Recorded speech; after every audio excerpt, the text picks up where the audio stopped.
Berita Al-Hijrah 7 Muharram 26 Ogos ibarat bangunan milik warga asing. Juga penduduk napuh lega Temco tamat.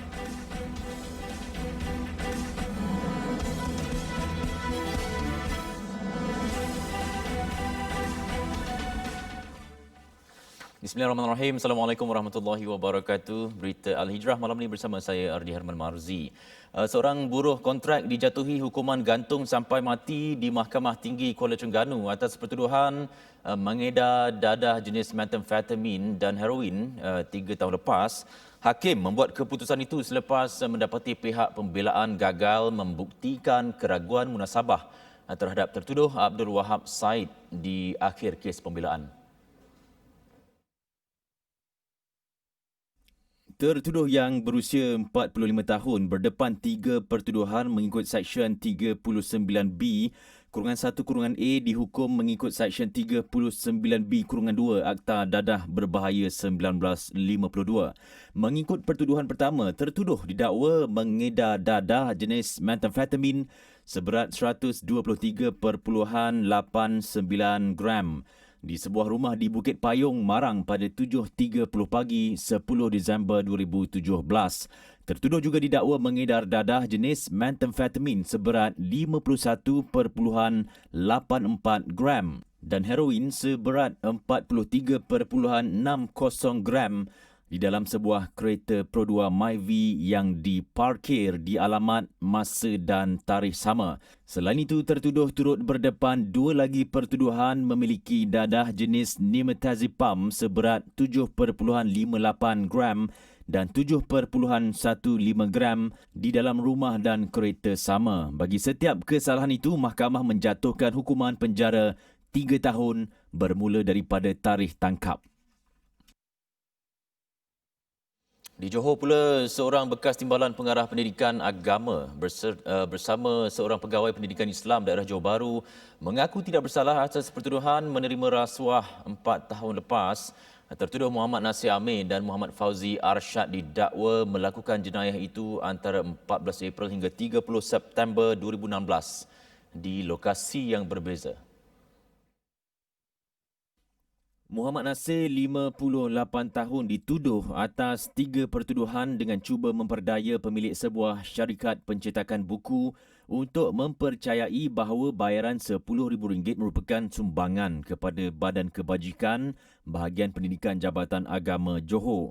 Manakala pada 14 April, dia cuba mendorong dan memperdaya individu sama memberikan bayaran RM10,000. Dan pada 28 hingga 30 September 2016, Nasir sekali lagi mendorong syarikat berkenaan untuk menyerahkan RM30,000 bagi tujuan yang sama. Sementara itu, Muhammad Fauzi Arsyad pula didakwa melakukan perkara itu di Pusat Islam Iskandar, Jalan Masjid Abu Bakar pada 18 April hingga 20 April 2016. Dia dituduh memperdayai syarikat yang sama dengan bayaran RM50,000 untuk royalti penulis buku latihan atau BLA, Keluaran Persatuan Guru Agama Negeri Johor Persaga. Kedua-dua tertuduh didakwa melakukan kesalahan mengikut Seksyen 420 Kanun Keseksaan. Sabit kesalahan boleh dipenjara selama tidak kurang daripada setahun dan tidak lebih daripada 10 tahun dan sebat. Hakim menetapkan jaminan RM15,000 setiap seorang dengan seorang penjamin. Sebutan semula kes 29 September ini. Seorang nelayan warga negara Thailand dilaporkan hilang selepas dipercayai jatuh ke dalam laut ketika menangkap ikan pada jarak 19.3 batu nautika barat daya Pulau Song Song. Pengarah Zon Maritim Kuala Kedah, Komander Maritim Mahmad Faizal Ahmad berkata operasi mencari dan menyelamat SAR diaktifkan bermula jam 7 pagi tadi. Sejurus laporan diterima. Mangsa Supercorn Ruangkeu, 48 tahun, dilaporkan keluar ke laut bersama 4 lagi nelayan dengan menaiki sebuah bot pukat tunda. Mangsa disedari hilang pada jam 3 petang semalam ketika hendak menaikkan pukat. Usaha mencari melibatkan sebuah kapal dan sebuah bot agensi penguatkuasaan maritim Malaysia sebuah bot dari pasukan polis marine dan sebuah bot dari Angkatan Pertahanan Awam Malaysia APM turut membantu pencarian 15 buah bot nelayan tempatan. Sektor pencarian meliputi kawasan seluas 78.22 batu nautika persegi.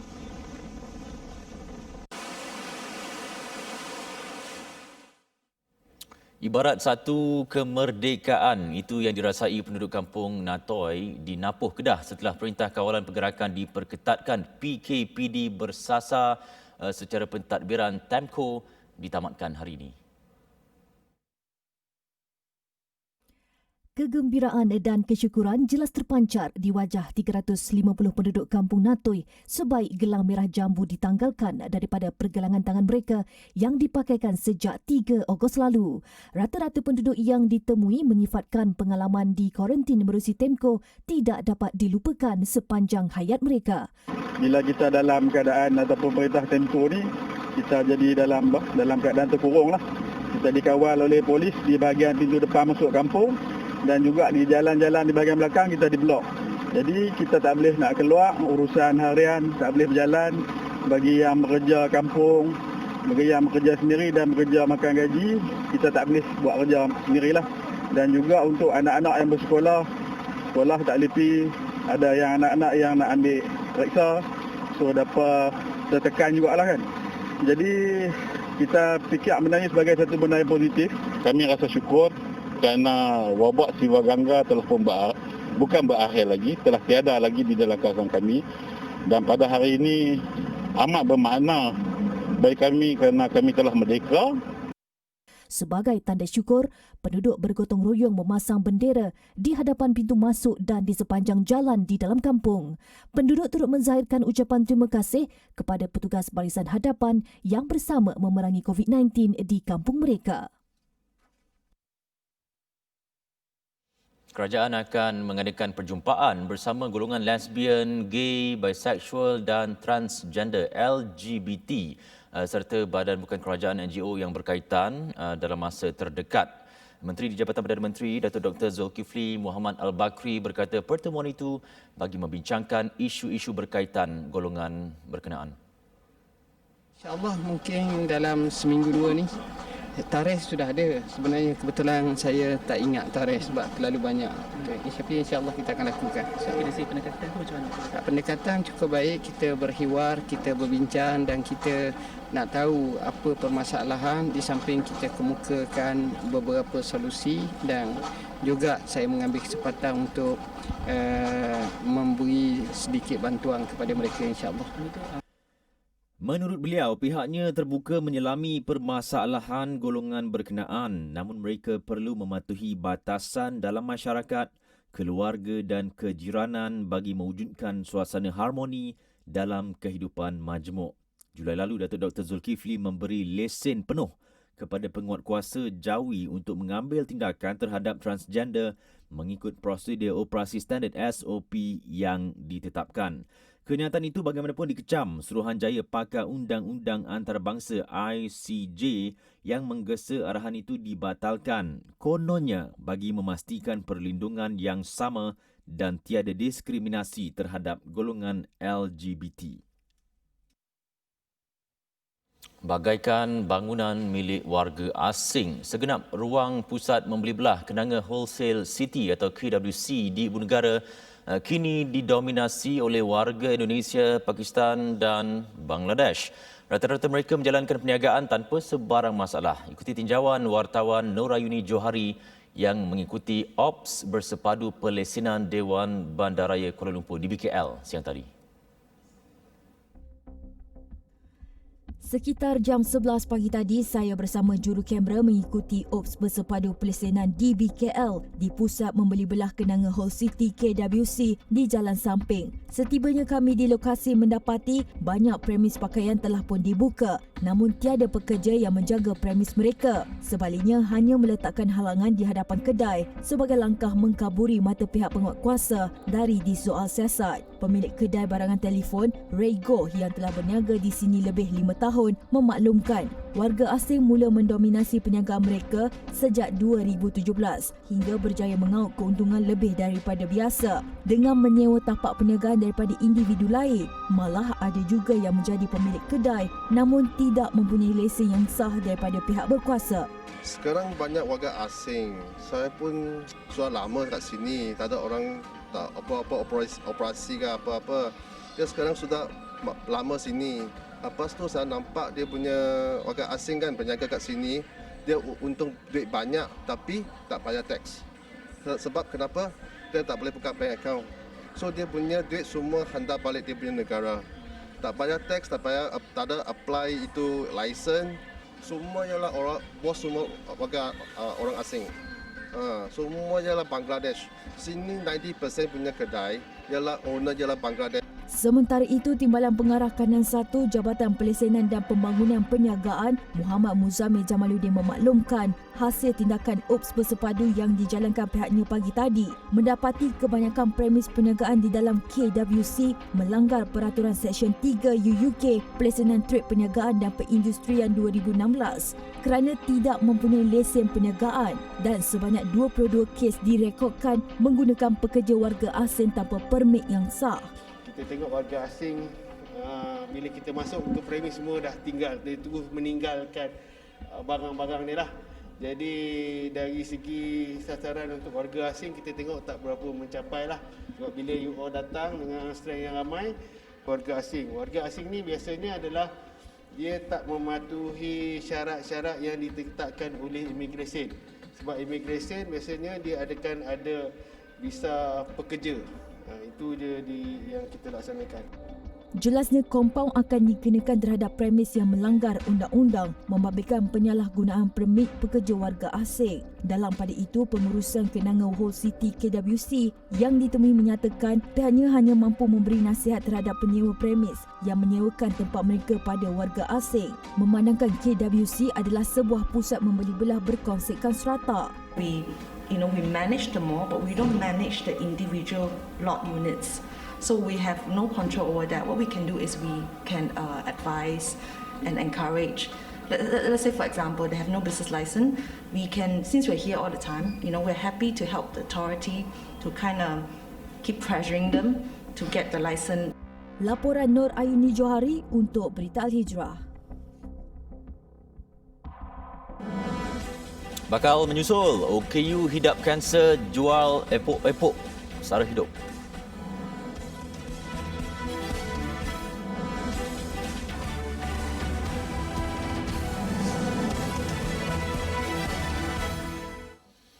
Masih bersama Berita Al-Hijrah, Yayasan Dakwah Islamiah Malaysia YADIM mengambil pendekatan di luar kebiasaan dengan mengunjungi pusat agama lain bagi meningkatkan toleransi masyarakat berbilang kaum di negara ini.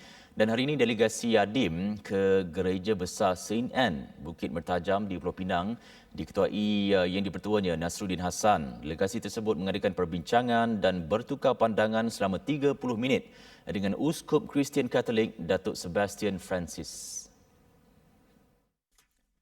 Menurut Nasruddin, kunjungan delegasi YADIM ke Gereja Saint Anne bertujuan menjayakan kempen keamanan dan mempromosi toleransi agama dalam kalangan masyarakat berbilang kaum. Ia juga bertujuan memperbetulkan tanggapan buruk sesetengah pihak terhadap Islam, kononnya agama berkenaan ekstrim.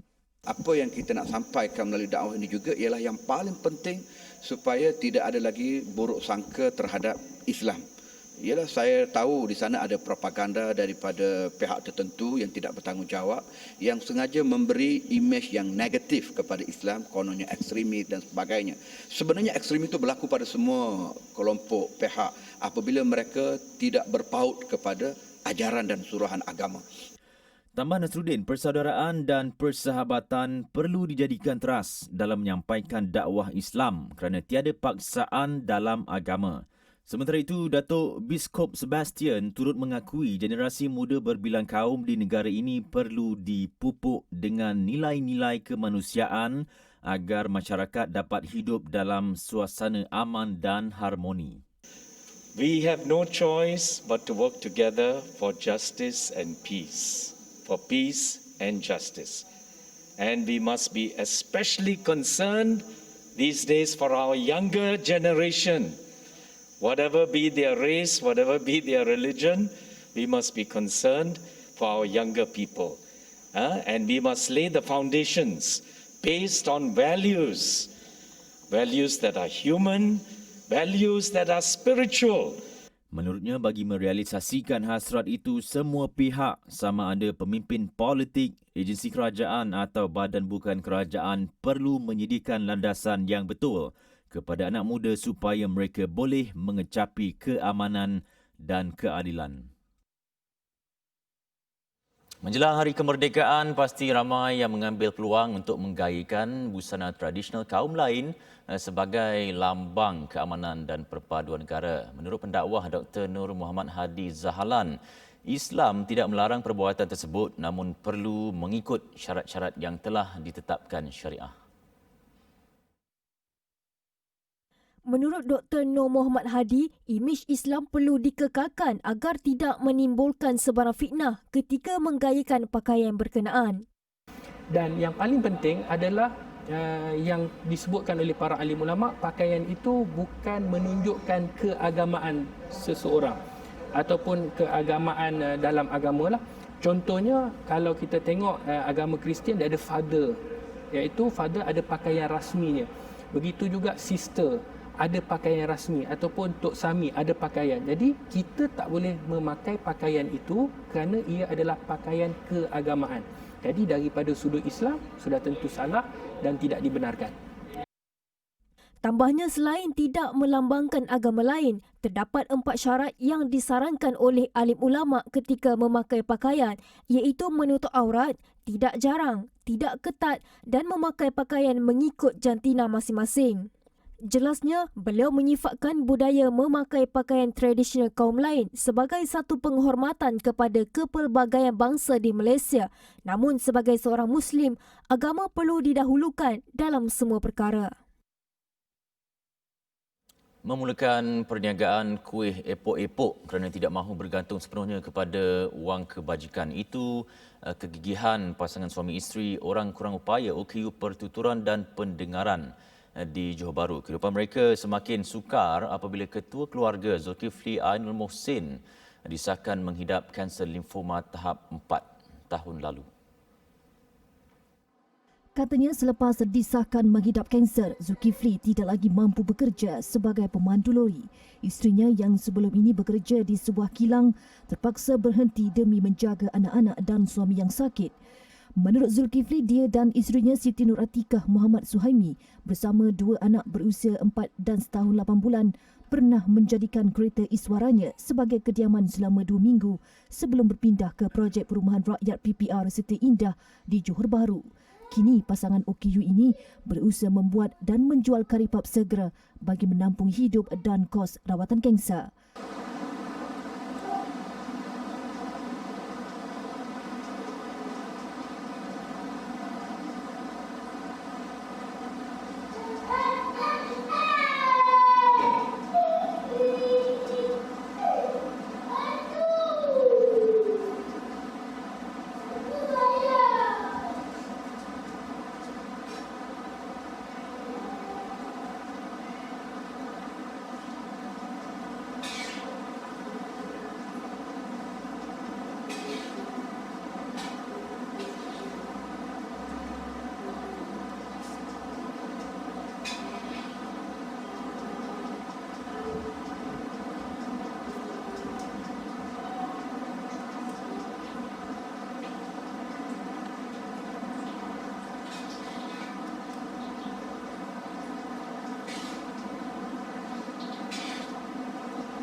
Katanya walaupun tidak mempunyai kudrat, dia tidak mahu hanya bergantung kepada bantuan bulanan Jabatan Kebajikan Masyarakat JKM sebanyak RM400 yang diterima.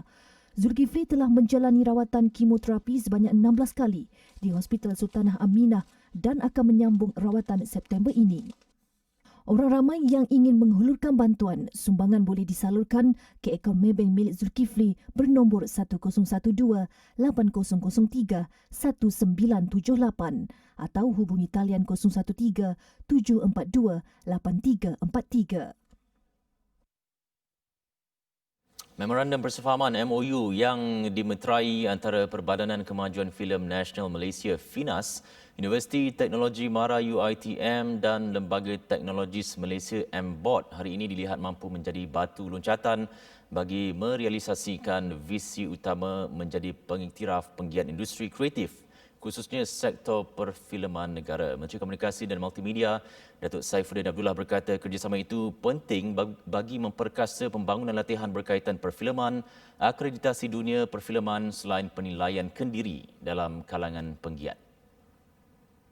MOU yang ditandatangani antara FINAS dengan UiTM dan MBOT pada saya adalah suatu milestone yang baru kerana ini pertama kali kita secara rasmi memberitahu yang kita ingin melihat soal akreditasi ditangani dengan sistematik, dibuat dengan sebuah institusi pengajian tinggi dan dengan sebuah lembaga yang menjaga soal teknologi. Beliau berkata demikian pada sidang media selepas menghadiri majlis penyerahan surat tawaran dana kandungan digital DKD, cek insentif tayangan filem cerita ITFC dan Memorandum Persefahaman MOU antara FINAS, UiTM dan MBOT di Ibu Negara. Terdahulu, Datuk Saifuddin menyerahkan surat tawaran dana DKD kepada 37 syarikat produksi dan 16 individu penerima dana mikro membabitkan jumlah 7.9 juta ringgit. Beliau turut menyampaikan cek ITFC di bawah skim wajib tayang berjumlah 1.8 juta ringgit kepada 14 syarikat yang telah menerbitkan 16 filem pelbagai genre. 50 ketua keluarga menerima sumbangan keperluan asas menerusi program agihan sumbangan Jawi Food Bank sempena misi musaadah pasca COVID-19 hari ini. Sumbangan disampaikan Menteri di Jabatan Perdana Menteri Datuk Dr. Zulkifli Muhammad Al-Bakri pada program yang berlangsung di Pusat Aktiviti Masyarakat Taman Melati, Ibu Negara. Program sumbangan Jawi Food Bank ini dianjurkan secara berkala di bawah misi musaadah COVID-19 bagi meringankan beban keluarga yang terjejas akibat pandemik COVID-19. Seramai 50 orang yang mewakili 50 keluarga untuk disantuni dengan bahan makanan dan juga bahan-bahan asas yang lain bagi meringankan bebanan yang sedang mereka hadapi. Alhamdulillah, usaha ini kita akan teruskan dari semasa ke semasa dari pelbagai tempat, lapangan dan juga sasaran-sasaran yang kita cuba untuk perbanyakkan insya-Allah. Sehingga kini Jawi Food Bank telah mengagihkan 337,470 pack makanan dan 4,194 barangan keperluan dengan kos lebih 2.2 juta ringgit.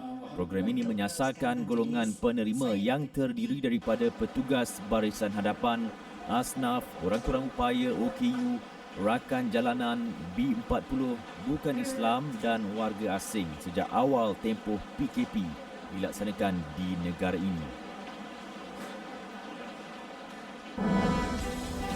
Filipina digegar 2 serangan bom.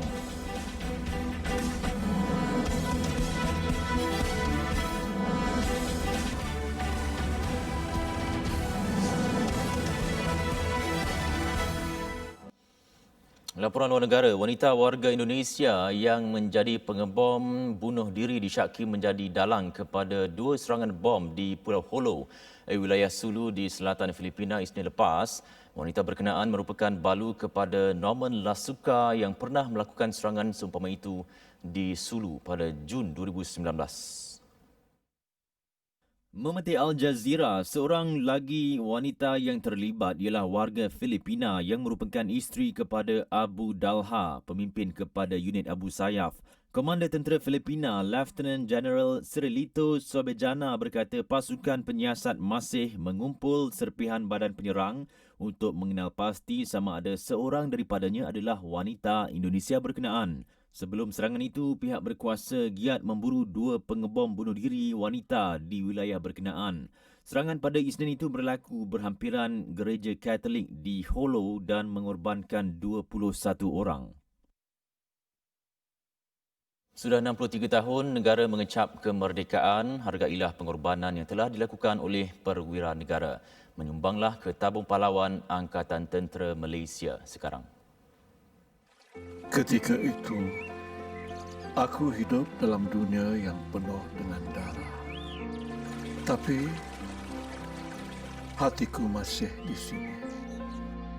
Di tanah kelahiranku, yang takkan pernah lelah aku pertahankan.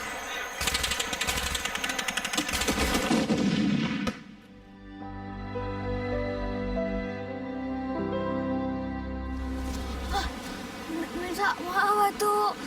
Akil tak sengaja. Tak apa. Atuk cuma terkejut saja.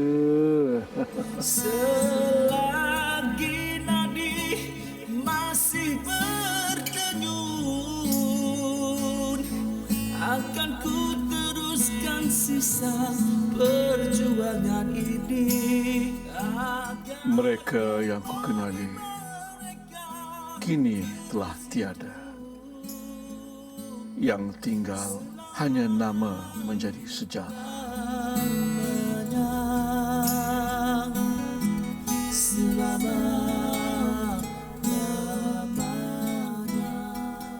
Mereka layak diberi penghormatan atas segala pengorbanan yang telah dilakukan. Bantulah mereka dengan menyumbang ke tabung pahlawan. Sumbangan boleh disalurkan ke akaun Maybank yang tertera di bawah.